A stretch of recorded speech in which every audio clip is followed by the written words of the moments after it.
In the shadowy mists of time, whispered on the winds that swept through ancient valleys, lived a legend.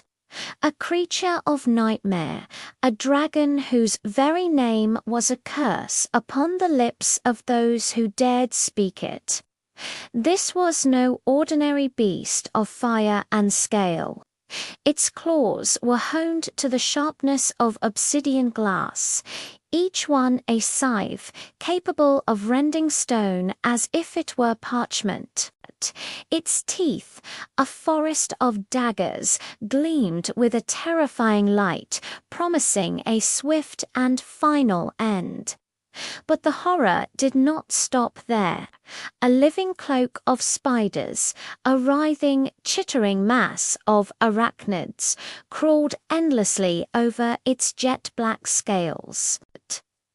They were its companions, its familiars, their countless eyes watching from the shadows of its form, a truly unsettling sight that could unmake the sanity of the bravest warrior.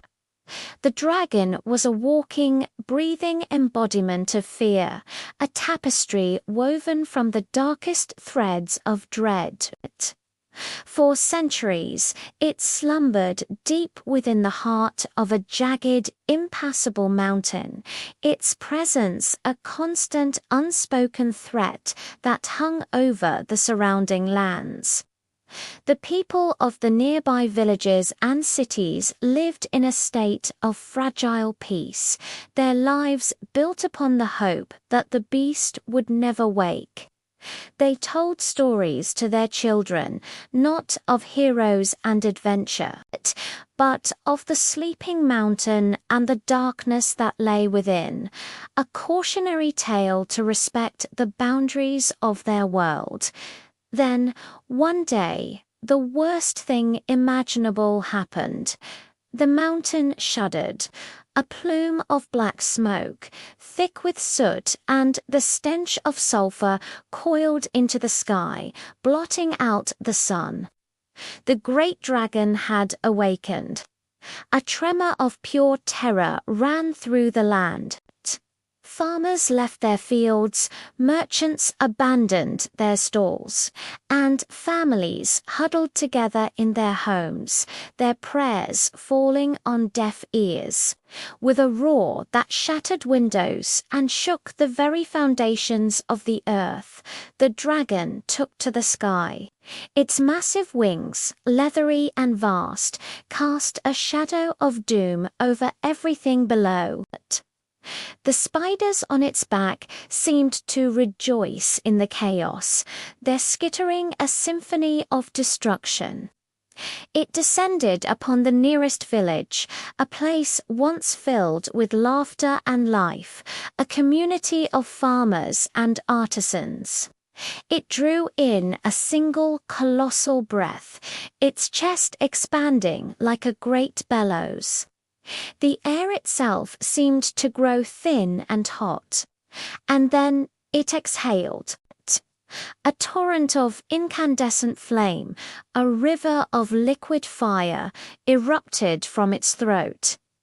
It was not merely a gout of fire, it was a tidal wave of annihilation. The entire village was engulfed in an instant. Thatched roofs, wooden homes, the marketplace, the fields of golden wheat all vanished, consumed by the inferno. The screams of the villagers were silenced before they could even truly begin.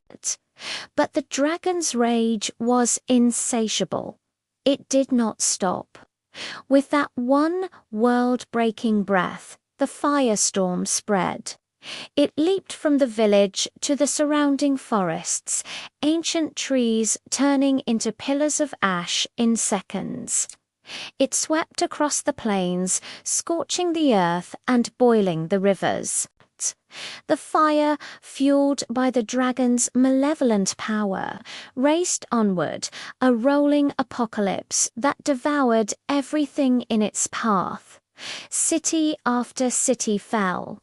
Great stone walls, built to withstand armies, melted like wax. Towers that had stood for 1,000 years crumbled into glowing rubble. Entire countries were set ablaze, their landscapes transformed into a blackened, smoking wasteland. The world was plunged into a twilight of smoke and embers. The great beast flew over its creation of ruin, a silhouette against a sky turned blood red. Its work of destruction complete. The age of humanity seemed to be at an end, burned away by a single terrifying breath. Thank you so much for joining me on this epic tale.